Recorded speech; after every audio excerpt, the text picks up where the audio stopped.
¿Qué tal amigos de Valora Radio? Soy Jaime Velázquez y les agradezco infinitamente que me estén acompañando en este programa de hoy, Soldados de Dios. De verdad, muchísimas gracias por estarme acompañando el día de hoy. Hoy tenemos un tema muy especial, un tema muy importante porque estamos en Cuaresma, obviamente, y necesitamos hablar de los temas propios de la Cuaresma. Pero me quiero adelantar un poquito y hablar sobre la resurrección, lo que realmente significa la resurrección de nuestro Señor Jesucristo. Es un tema extremadamente complejo, amplio, que necesita muchísima reflexión, pero quiero hacer un programa sencillo de una manera que podamos entender lo que implica para nosotros, para nuestra fe, para nuestra iglesia, la resurrección del Señor, pero también darle sentido a que todo lo que creemos y profesamos el día de hoy tiene su origen en ese evento magnífico que es la resurrección de nuestro Señor Jesucristo. Pero antes de entrar en tema, recordarles que estamos transmitiendo en vivo por la señal de Valora Radio en su página de Facebook. Estamos transmitiendo en vivo. Aquí tengo ya el celular listo para recibir todos y cada uno de sus comentarios, sus preguntas, lo que ustedes gusten. Estamos aquí listos ya para poderlos atender como se merecen y poder estar al pendiente de todos sus comentarios. Aquí ya estoy listo para eso. También recordarles que pueden sintonizarnos a través de la señal de TuneIn en la estación de radio que valora. Y también estamos en www.valoraradio.org. También nos pueden encontrar ahí y escucharnos en vivo. Y en la página de YouTube también podrán ver más adelante la retransmisión de todos estos programas para que se inscriban y reciban las notificaciones de todos y cada uno de los programas que se emiten aquí en Valora Radio. Bueno, entrando en tema, vamos a hablar sobre la resurrección de nuestro Señor Jesucristo. Y nosotros como creyentes, a 2000 años de separación de este evento, pues debemos estar preparados para abordar este gran misterio de la resurrección. Hay muchos, voy a ponerlo así, vamos a hablarlo así, hay muchos problemas, vamos a llamarlo. Muchos problemas con respecto a verificar o no poder verificar la resurrección del Señor. Ojo, no estoy diciendo que no haya resucitado, claro que no, sabemos que sí. Pero cuando nosotros queremos aplicar una gran cantidad de ciencia, vamos a ponerlo así, ciencia arqueológica o ciencia aplicada como la arqueología y cosas de esas, para tratar de verificar que efectivamente sucedió la resurrección del Señor, es un poco complicado. Lo que realmente tenemos nosotros como fuente de esta creencia es el testimonio de los testigos. Y obviamente que eso tiene un gran peso. Los evangelios mismos que narran la resurrección del Señor son evidencia histórica, sí, así como lo oyen. Muchas personas creen que porque está en la Biblia pierde valor histórico. No, esto es un error por completo. El hecho de que este evento esté narrado en las Sagradas Escrituras tiene un valor histórico. Son un testimonio antiguo, válido, para poder dar testimonio de que la resurrección fue verdadera, que efectivamente ocurrió este gran evento. Y también podemos entender que todas las Sagradas Escrituras, todo este impulso que tuvo la iglesia en los primeros siglos, surgen de este evento. San Pablo lo decía claramente: nuestra fe no tendría sentido, vana sería nuestra fe si el Señor no hubiera resucitado. Por el hecho de que ha resucitado, es por el hecho de que la iglesia existe, de que la iglesia ha prevalecido, de que la iglesia salió al mundo a anunciar este gran evento. Y es gracias a este suceso que los apóstoles comprendieron todo lo que el Señor Jesucristo les había estado enseñando durante 3 años. Vamos a tratar de hacer este pequeño análisis. Los apóstoles, como ustedes bien lo saben, no eran personas cultas, no eran personas estudiadas, no eran expertos, no eran grandes pensadores de la época, no, eran pescadores, eran recolectores de impuestos, es decir, era gente común, que al momento de recibir todas las enseñanzas de nuestro Señor Jesucristo, pues obviamente había muchísimas dudas. Ellos sabían que era el Mesías, que era el Hijo de Dios, pero no entendían todo lo que sucedía, todo lo que Él les decía. Veían los milagros y podían comprender entonces que Jesús verdaderamente era alguien especial, llamémoslo así. Pero cuando lo ven morir en la cruz, pues obviamente ellos se asustaron, huyeron, estaban tristes, porque el maestro se había muerto, lo habían matado en la cruz.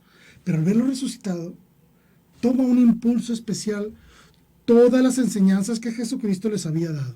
Pudieron comprender lo que el Señor les estaba enseñando.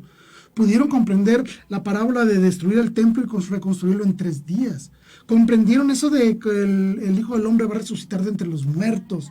Empezaron a entender todo este mensaje. Y se dieron cuenta que efectivamente, con toda certeza, Jesucristo es verdadero Dios. Es verdaderamente el Mesías, el Salvador. Por eso es que decimos que los evangelios, las cartas de Pablo, las cartas de los apóstoles, toda esta información que tenemos en las Sagradas Escrituras proviene de los testimonios de la Pascua de los apóstoles. ¿Qué quiero decir con esto? Toda la narrativa de los evangelios están iluminadas por el suceso de la resurrección. Y para ellos significó muchísimo, porque entonces pudieron, redactar esos evangelios y hacer todo el anuncio del evangelio sustentados en este evento. Ya no solo en fe, sino ya también en la certeza de que efectivamente Jesucristo era Dios. Ellos experimentaron 2 grandes eventos, no nomás solo la resurrección, que fue el primero, el encuentro con el Cristo resucitado. Pero el segundo gran evento que ellos vivieron fue la venida del Espíritu Santo el día de Pentecostés, que también irrumpe en sus vidas de una manera muy, muy especial. Con estos 2 grandes eventos, resurrección y Pentecostés, los apóstoles comprendieron todo el significado de la obra salvífica de nuestro Señor Jesucristo. ¿Sí? Pero vamos a hacer un poquito de historia. ¿Por qué era tan complicado para los judíos entender esto de la resurrección? Muy sencillo. La idea, la enseñanza de que los muertos van a resucitar al final de los tiempos es una idea relativamente reciente. Si pensamos en el judaísmo como tal, el surgimiento del pueblo de Israel y todo eso, estamos hablando de 15 siglos antes de Cristo, más o menos. Por lo tanto, durante todo este proceso, el pueblo judío fue creciendo y desarrollando su fe, su doctrina, sus creencias, su liturgia, todo esto. Muy bien. Pero la idea de la resurrección surge apenas en el siglo II antes de Cristo. Es decir, durante todo este proceso cronológico del pueblo judío, y es hasta el siglo II antes de Cristo, cuando ellos empiezan a considerar y a entender estas profecías de la resurrección de los muertos que venía dada por los profetas anteriores. ¿Sí? Por lo tanto, los judíos ya estaban empezando, llamarlo así, a tratar este tema doctrinal sobre lo que significaba la resurrección del pueblo y lo que significaba el surgimiento de una tierra nueva. Eran ideas especiales, eran ideas que necesitaban mucho desarrollo doctrinal por parte del pueblo judío. Y en eso irrumpe en la historia de nuestro Señor Jesús y empieza a hablar de la resurrección, que era un tema complicado, era un tema indiscutido incluso entre los mismos judíos, porque no todas las ramas del judaísmo creían en la resurrección. Los saduceos no creían en ella. Entonces se da un fuerte conflicto entre estas escuelas rabínicas que estaban vigentes en Israel y la irrupción de Cristo hablando precisamente de la resurrección de los muertos. Fue un tema complejo. Y después de los eventos, los apóstoles se dieron cuenta que en Jesucristo se realiza y se cumple lo que los judíos ya estaban esperando, quiere decir la resurrección y la existencia de un mundo nuevo. Incluso lo podemos leer en la carta de San Pablo a los Colosenses, el capítulo 1, versículo 18, que dice que el primogénito de los que triunfan sobre la muerte es Jesús con su resurrección. Hay un mundo nuevo, una tierra nueva, una resurrección de los muertos ya verificada, testificada en la figura de Cristo. Problema, ahí va otro problema. El pueblo judío conceptualizaba la tierra nueva con una tierra de poder. El pueblo judío, recordemos que estaba bajo el dominio de los romanos. Entonces, muchas de las interpretaciones que ellos hacían con respecto a la resurrección y al Mesías era alguien que los iba a liberar del yugo romano, que iba a establecerse como un rey de Israel, como tal. Esa era la conceptualización que ellos tenían de tierra nueva. Los cristianos no nacimos como iglesia con esa idea. Nosotros entendimos perfectamente que la nueva tierra, por decirlo así, es la vivencia de la gracia salvífica de Cristo que se hace presente en nuestros corazones y nos manda al mundo a construir el reinado del amor que tiene su culmen en el último día, con el regreso de nuestro Señor Jesús. Los cristianos entendieron perfectamente que esta nueva tierra, este nuevo mundo estaba naciendo y empezando junto con la iglesia. Con la resurrección de nuestro Señor Jesucristo, la venida del Espíritu Santo, la vivencia de la gracia sacramental, nace una nueva tierra. Una nueva tierra que debe de estar marcada por el amor. El otro evento, que es la venida del Espíritu Santo, tuvo diferentes conceptualizaciones tanto en los judíos como en los cristianos. Obviamente los judíos no conocían el concepto de la Santísima Trinidad, no. Ellos solo pensaban en Dios como una sola persona, ¿no? Como un solo ser. Bueno. Entonces ellos hablaban de la venida del Espíritu de Dios, o que Dios en espíritu va a hacerse presente con ellos. Y ellos pensaban que en la antigüedad todos los judíos tenían, en la época de los patriarcas, todos los judíos gozaban de esta presencia del Espíritu Santo. Bueno, hoy le llamamos Espíritu Santo, ellos le llamaban el Espíritu de Dios, o sea, una participación especial de Dios en ellos. Saliendo de Egipto, con la salida de Moisés y del pueblo judío de Egipto, y entrando ya en el desierto, el pueblo judío comete el terrible acto de la idolatría cuando fabrican este cordero de oro y le empiezan a adorar y hacer todos estos errores, esta infidelidad a Dios. Entonces, después de ese evento, los judíos empezaron a creer que el Espíritu de Dios se limitaba solo a ciertas personas, solo a ciertos profetas, solo a ciertos sacerdotes, pero ya no a todo el pueblo de Dios. Con el paso, con el transcurso de los tiempos y con lo que ellos llamaban con el desorden dentro de la fe judía, con la caída de Israel por parte de los sirios y todo este problema, el pueblo judío empezó a creer que ya no estaba el Espíritu de Dios con ellos, ¿no? Que fueron llevados a Babilonia, fueron nuevamente esclavizados, etcétera, etcétera. Entonces habían perdido por completo la presencia de Dios en su pueblo. Por lo tanto, ellos estaban anhelando la venida del Espíritu de Dios nuevamente al pueblo de Israel. Que esto es muy importante, ¿no? Porque ellos estaban esperando entonces un Mesías Salvador y la venida del Espíritu de Dios. Estos dos conceptos ya existían con la llegada de Cristo. Por eso es que a Cristo Él se presentaba como que yo soy, aquel que están esperando. Las profecías de los profetas se cumplen en mí. Eso es lo que Jesucristo les decía, y obviamente los judíos pues no entendían esto. Muchos de ellos no lo entendían, y aunque muchos seguían a Jesús, no lo entendían del todo, ¿no? Incluso para los judíos cantaban mucho el Salmo 74, que dice que ya no hay signos ni profetas. Nadie sabe hasta cuándo regresará el Señor con nosotros.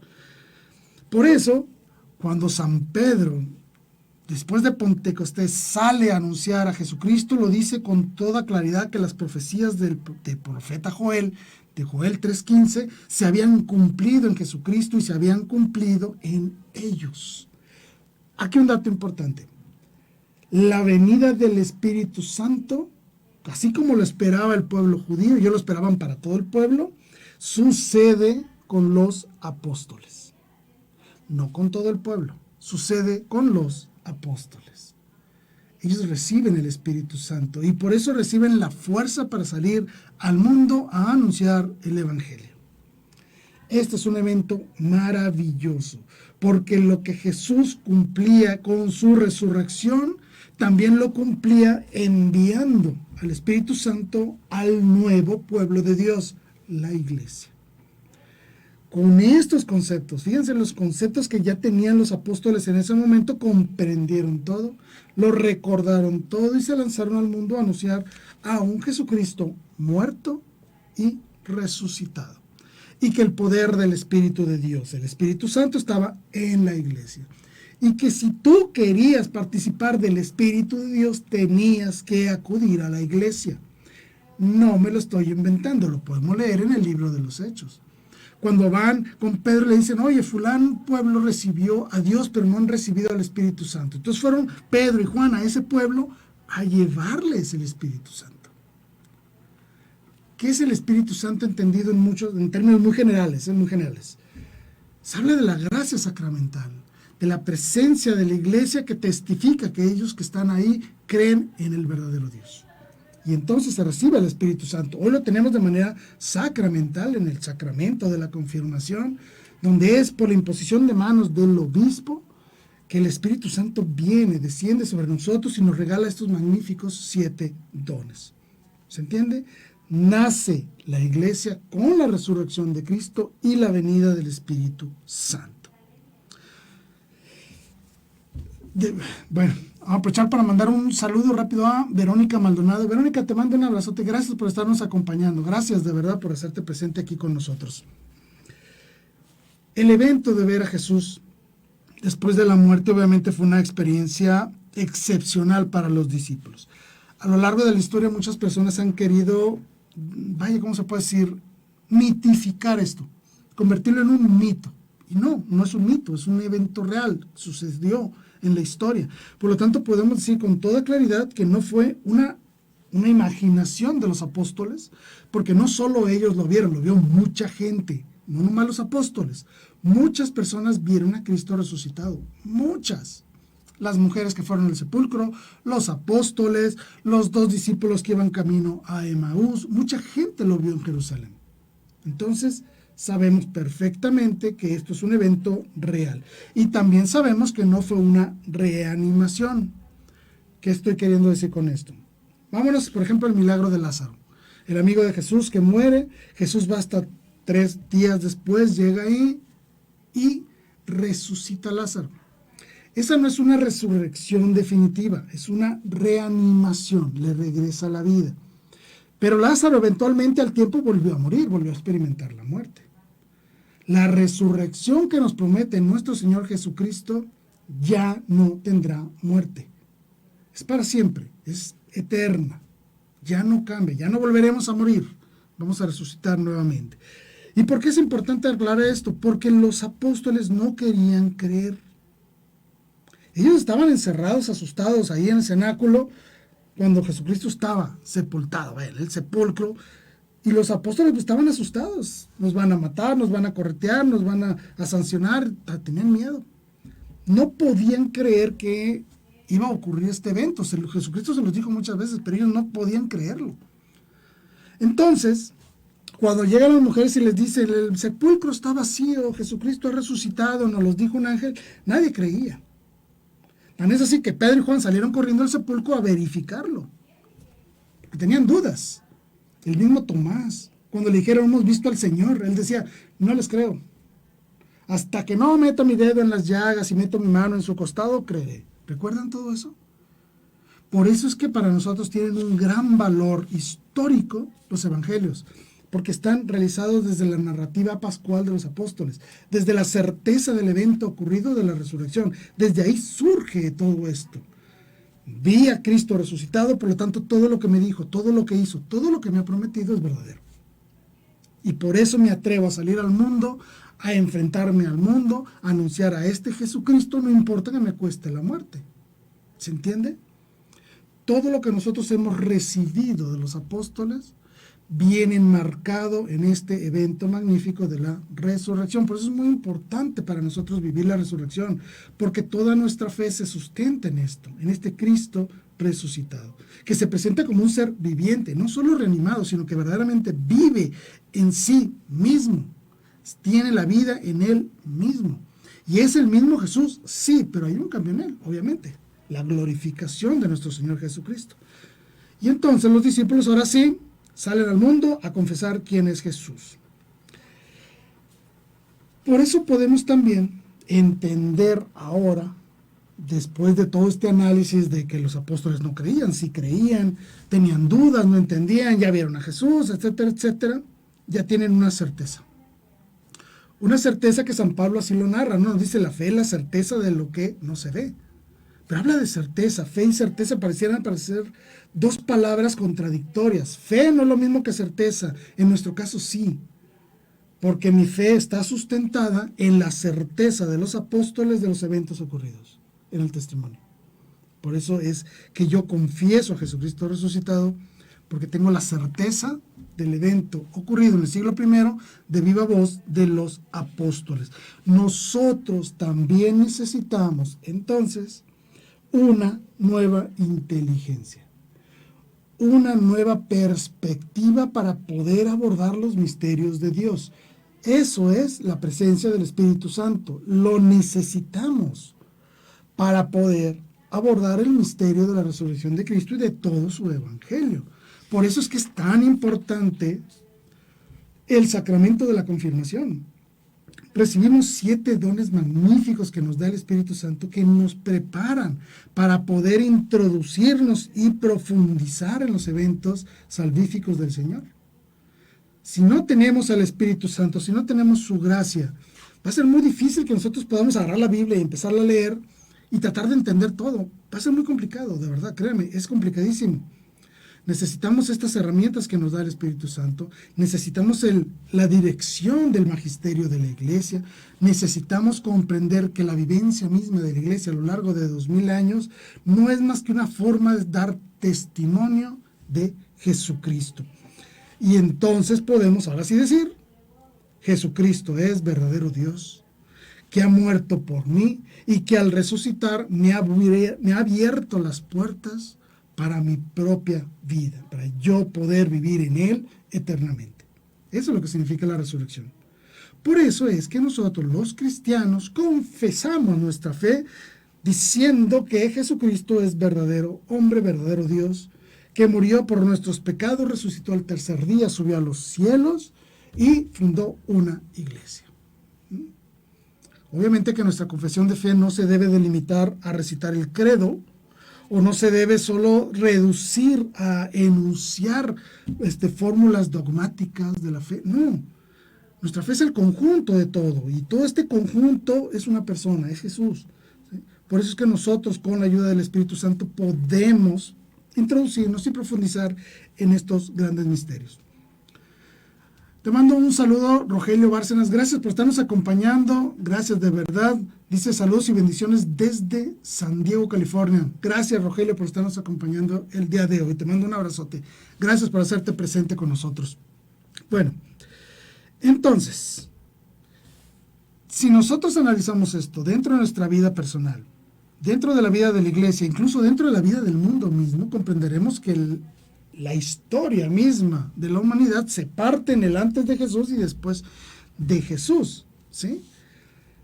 Y eso es tan importante, tuvo tanto impacto en el mundo, que las mismas Sagradas Escrituras establecen como un acontecimiento objetivo, no imaginario, sino objetivo, a Jesucristo como dueño de la vida, que está más allá de la muerte y que ha sido capaz de volver de entre los muertos para dar testimonio de lo que nos había anunciado. Es el momento clave de la historia, en el cual el ser humano se da cuenta de que tenemos efectivamente una redención dada. ¿Qué significa esto? Que gracias a estas acciones de nuestro Señor es que yo puedo aspirar a la salvación. No por mis propias fuerzas, no por mis méritos, no por mi fe ni mis obras, no, por Él. Porque Él al unirse, se une a mí, al unirse conmigo, me ayuda a hacer cosas buenas y meritorias a los ojos de Dios porque las hago en unión con Cristo. Y es entonces que tienen valor. No por mí mismo, sino por la acción de Cristo en mí. Es que yo tengo acceso, por decirlo así, al Padre. Tengo acceso a la salvación. Tengo acceso a los sacramentos, a la gracia, a la vida. Con estos eventos, obviamente, la Iglesia se da cuenta de que la misión encomendada por nuestro Señor de ir a todo el mundo, a todas las naciones y anunciar el Evangelio, va integrado a la acción de distribución de la gracia. ¿Por qué lo digo? Nuestro Señor Dios no solo los mandó a enseñar, los mandó a bautizar. Son dos cosas, enséñenles y bautícenlos. Con esto nos está dando la gran instrucción y la gran obligación de la Iglesia, que es la de dar la palabra de Dios, obviamente, el anuncio, el Evangelio, pero también dar los medios necesarios para que esas personas que dicen sí a Dios tengan el acceso a Dios a través de los sacramentos. Usted ya los conoce, los sacramentos: el bautismo, la confesión, la comunión, la confirmación, la unción de los enfermos, el sacerdocio, el matrimonio. Son estos elementos íntegros de la acción de la iglesia por los cuales nosotros podemos entrar a vivir la gracia de Dios, a estar en la verdadera comunión con Dios. Y entonces nosotros somos partícipes de la vida eterna de Dios.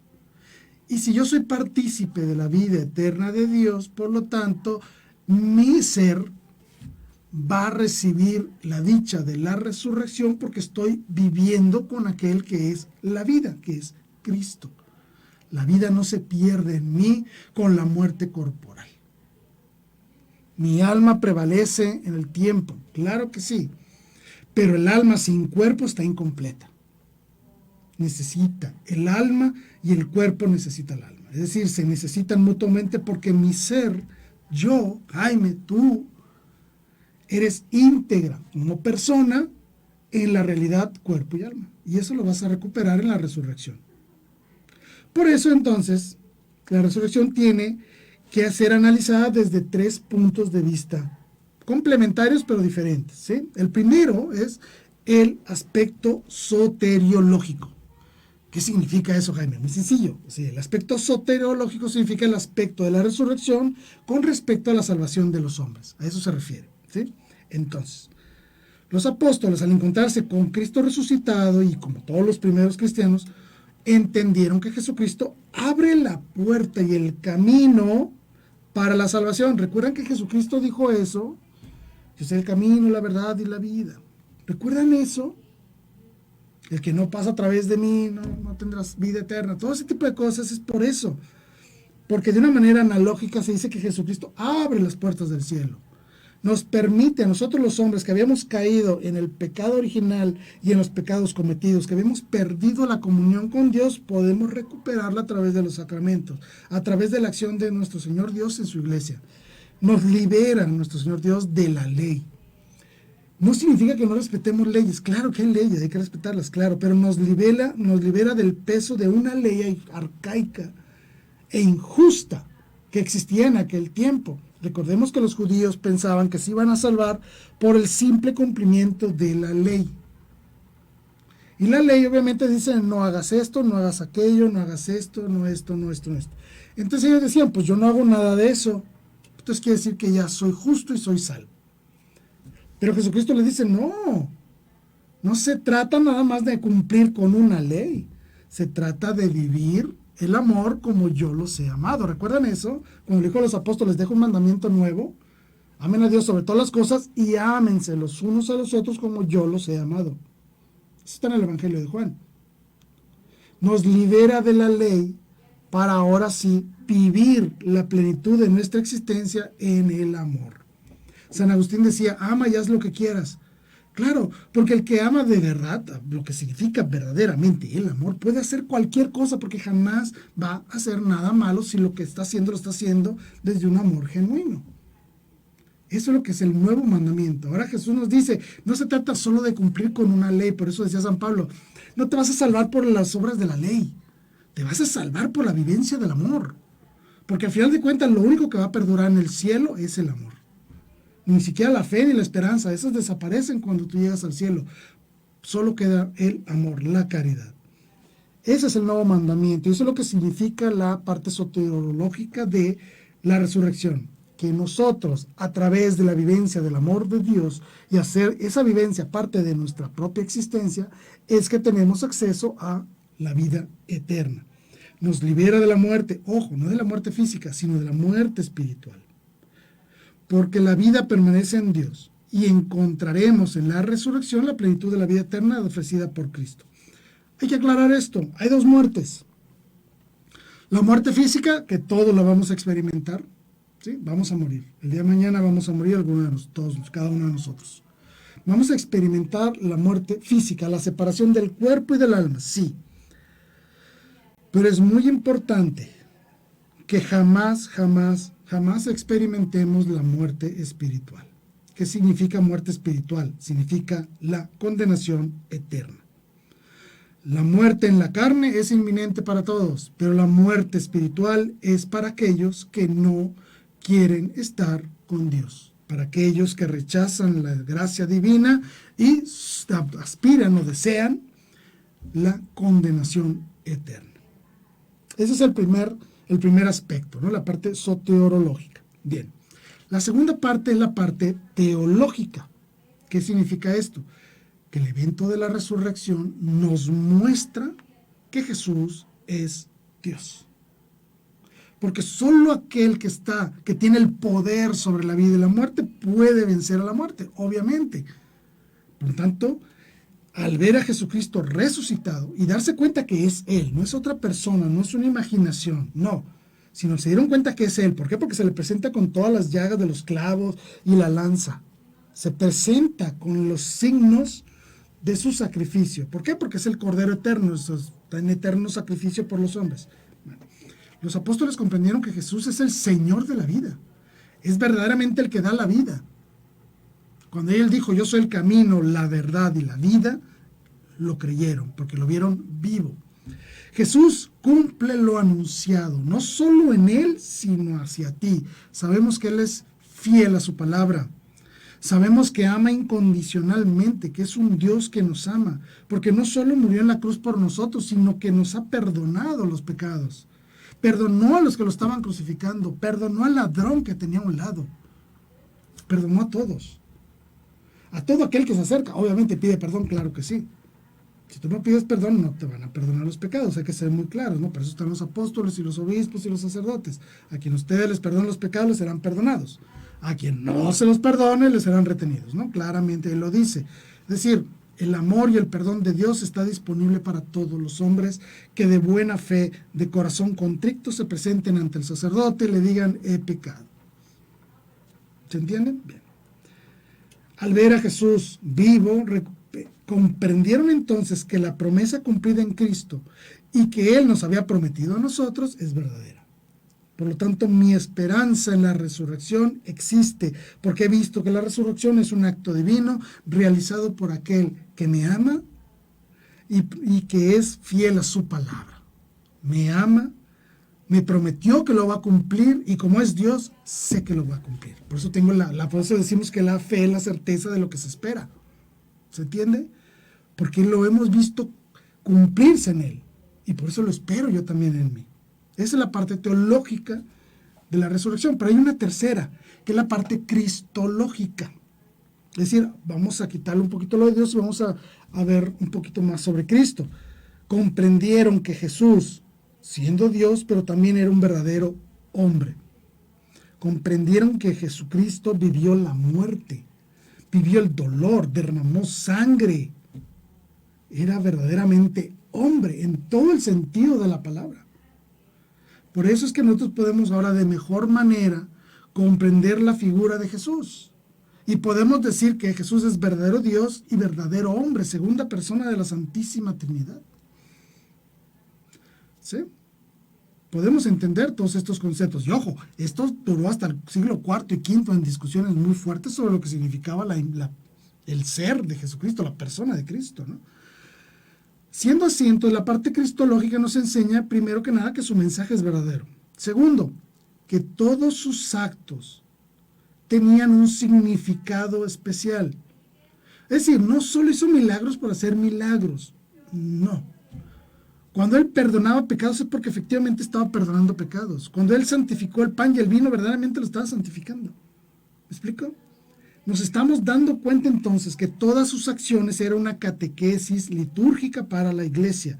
Nos hace imitadores, no solo de su ejemplo de su amor, sino también imitadores de su labor sacerdotal. Todo lo que nuestro Señor hizo y dijo son parte integral de la revelación que tienen que hacerse vida en la iglesia. ¿Se entiende? Por eso le digo a los apóstoles, hagan esto en memoria mía. Porque sabía perfectamente que su sacrificio tenía que hacerse presente en el tiempo. Porque ese sacrificio que Él hizo en el tiempo que permanece en la eternidad, tiene que ser actualizado para todos los hombres de todas las generaciones.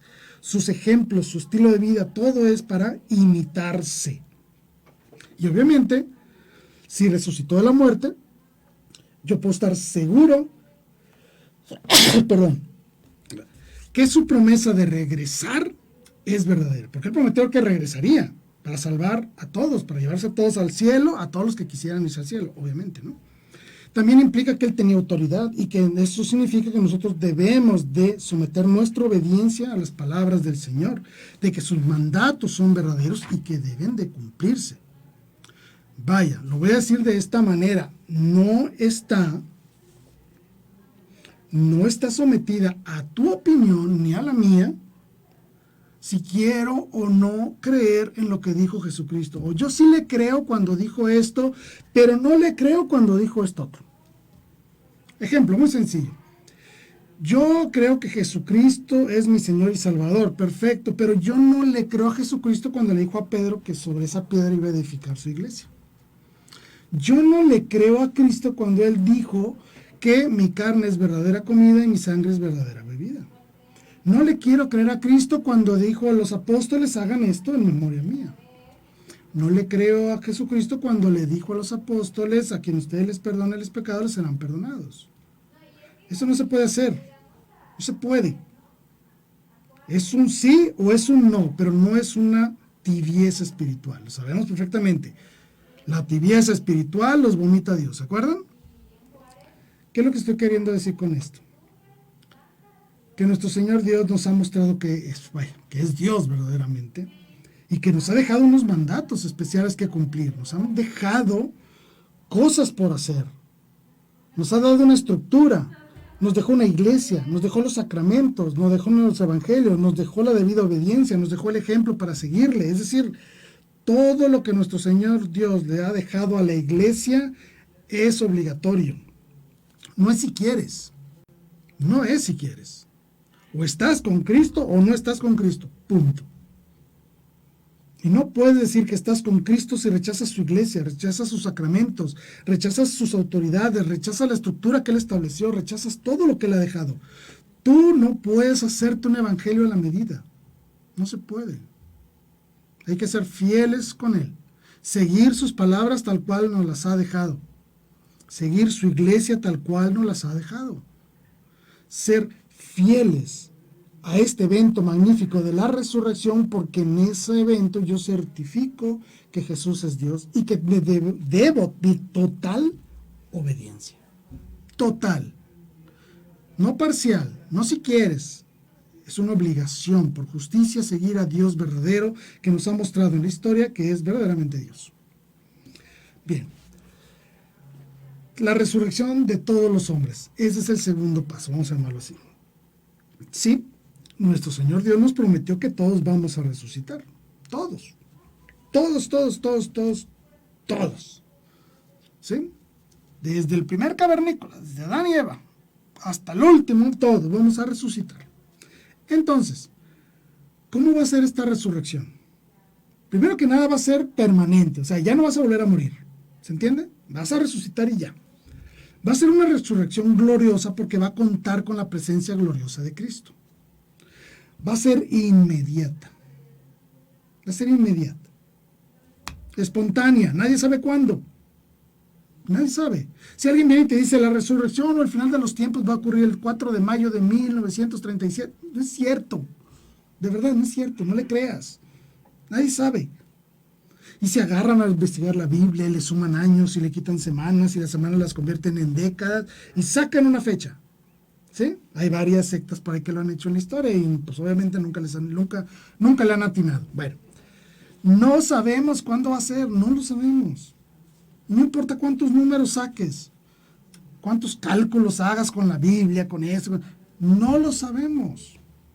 Nuestro Señor Jesucristo no transmitió esa información a los apóstoles, no la tenemos, no sabemos. Puede ser ahorita en los próximos 5 segundos.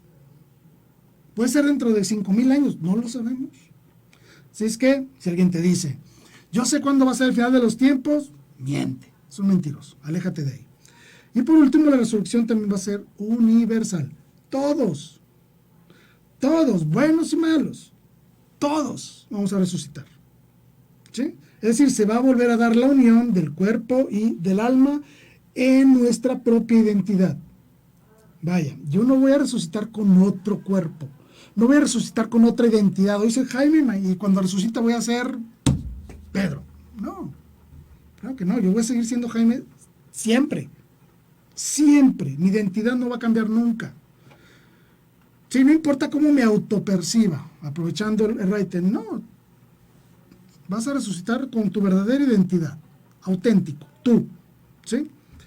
Los buenos, obviamente, para experimentar en cuerpo y alma la salvación de Dios y disfrutar de la nueva tierra, del nuevo universo, de la nueva creación, vamos a llamarlo así. Y los malos también van a resucitar, pero para vivir esa eternidad en la condenación. Sí, los que están en el infierno, porque hay gente en el infierno, también van a resucitar y van a experimentar su infierno en cuerpo y alma. Sí. ¿Por qué? Porque Dios ha prometido recuperarle a todo el ser humano su integridad natural, que es cuerpo y alma. ¿Se entiende? Bien. Esta resurrección, algo muy importante, es que no es una continuación de la vida actual, sino que va a ser una nueva creación. Y voy a tratar de explicarlo de esta manera. Ok. Actualmente todo el mundo, el universo, toda la creación está adecuada para la vivencia del ser humano en la condición de pecador. ¿Se entiende?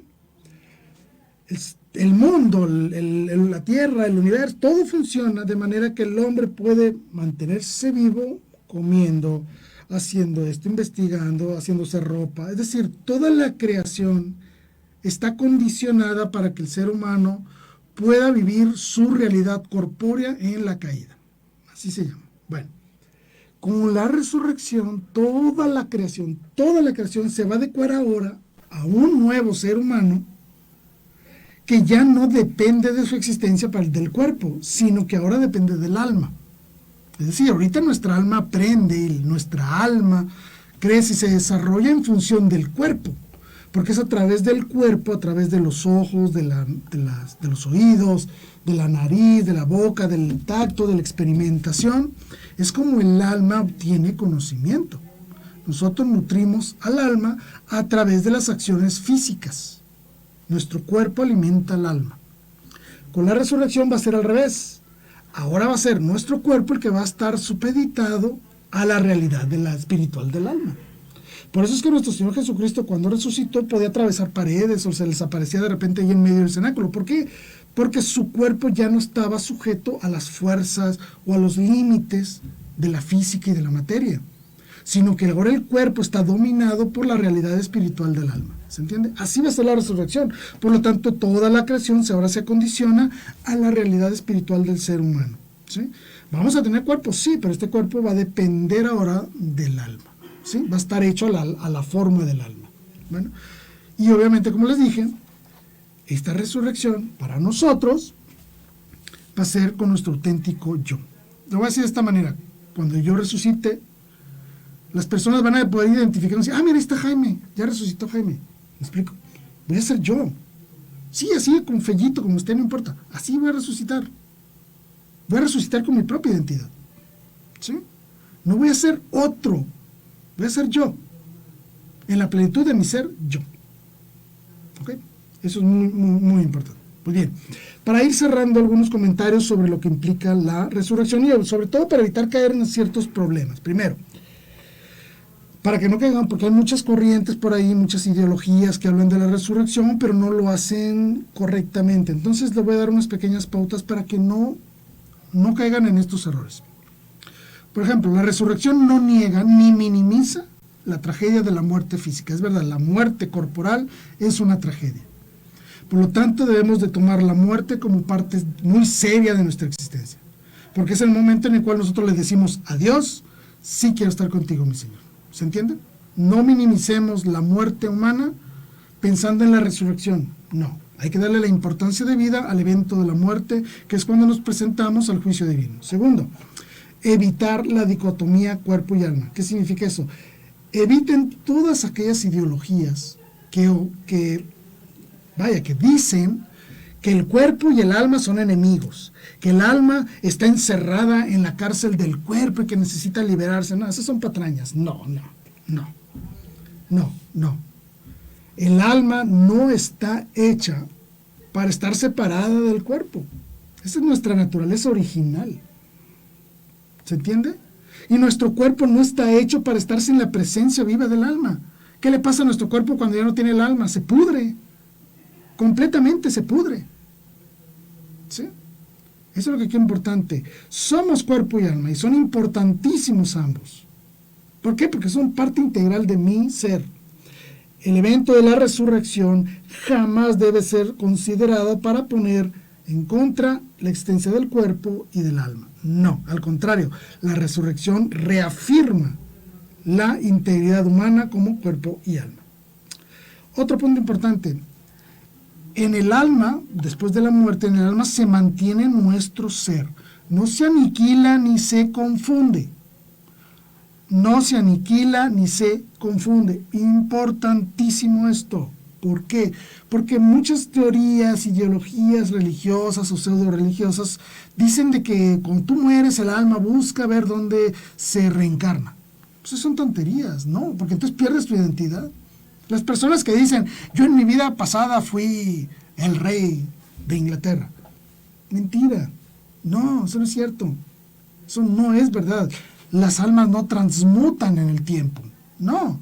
Cuando alguien muere se presenta en alma ante Dios para recibir su juicio.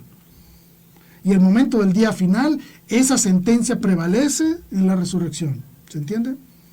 Entonces mucho, mucho cuidado. Jamás adoptemos alguna idea que ponga en entredicho que el alma es destruida, aniquilada o confundida. ¿Sí? Mucho, mucho cuidado con eso. Otro punto importante, la resurrección no es una analogía. No es una forma bonita de hablar de que al final de los tiempos todos vamos a ser muy felices. No. Es una resurrección real. ¿Los muertos se van a levantar de sus tumbas? Sí. Sí. Yo espero que ese día a lo mejor le doy un codazo a Napoleón Bonaparte, no sé. O a alguien. ¿Por qué? Porque va a ser un evento real.